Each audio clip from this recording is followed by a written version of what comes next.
দেহ যারা অপরের বোঝা বইতে আসে।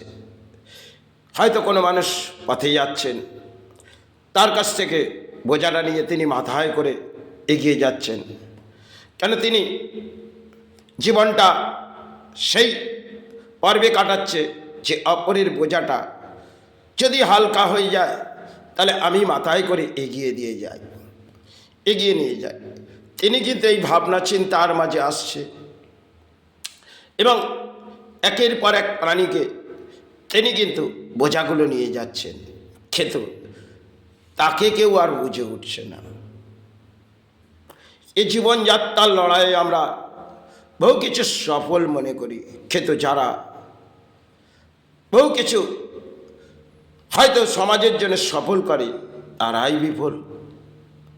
যারা এই ধরনের আছে, যারা মাথায় করে অপরের বোঝাটা নিয়ে বহুদূর পথ এগিয়ে দিল, কিন্তু হয়তো যখন তিনি গেলেন সেবকের জন্য তিনি বললেন আমাকে একটু উদ্ধার করলে, তার পরক্ষণে আবার একজন বলল তাকে নিয়ে গেলেন তুমি আমাকে একটু উদ্ধার করলে।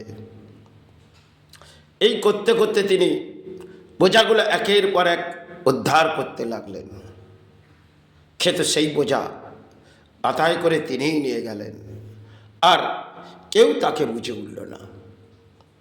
হয়তো তার জানপত্য জীবনটা যদি ভাবা যায় সে এক আলাক পর্বতে এসেছে, কারণ তার জীবন মাঝে দেখবেন হয়তো যে ঘরটি একটা অংশের মাঝে স্বাস্থ্য ঘেটে দেখি, তাহলে তার জীবনে কিছুই নেই। হয়তো বহু মানুষের জীবনে দেখবেন সুখের ছায়া নামলো এবং দুঃখের ছায়া না নামলো, কিন্তু তিনি দুঃখটাকে সুখ ভেবে এগিয়ে যাচ্ছে, কিন্তু অপরের বোঝাকে তিনি পাতায় করে আগলে নিয়ে যাচ্ছে।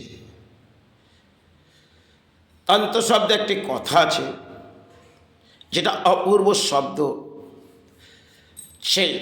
সে ব্যাখ্যাটি হচ্ছে তোমাকে কেউ চিনতে পারল না। এই ব্যাখ্যার মধ্যে অপূর্ব কিন্তু ব্যাখ্যাটি আছে। তুমি সমাজের ভালো করছো আর সমাজ তোমার দিকে চেয়ে দেখলো না, কেন যিনি তোমার জীবন যাত্রা লিখছেন তিনি কিন্তু বহু কিছু লিখে দিয়েছেন, আর সেটা সৃষ্টির মাঝে লিখেছেন।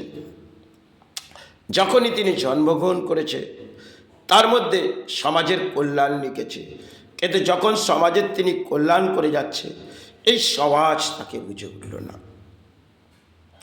এটা তন্ত্রশাস্ত্রে কিছু ধরা যায়, যারা তন্ত্রশাস্ত্রের কিছু ক্রিয়া জানে তাদের মধ্যে কিছু মনোবৃত্তি আসে যে একটি সৎ মানুষকে তারাই বুঝে নিতে পারে, কিন্তু সমাজের মানুষ তাকে বুঝে নেবে না, কারণ সমাজ তার গতরটা দেখে, আর যদি তার কিছু অর্থ থাকে সেটাই দেখে।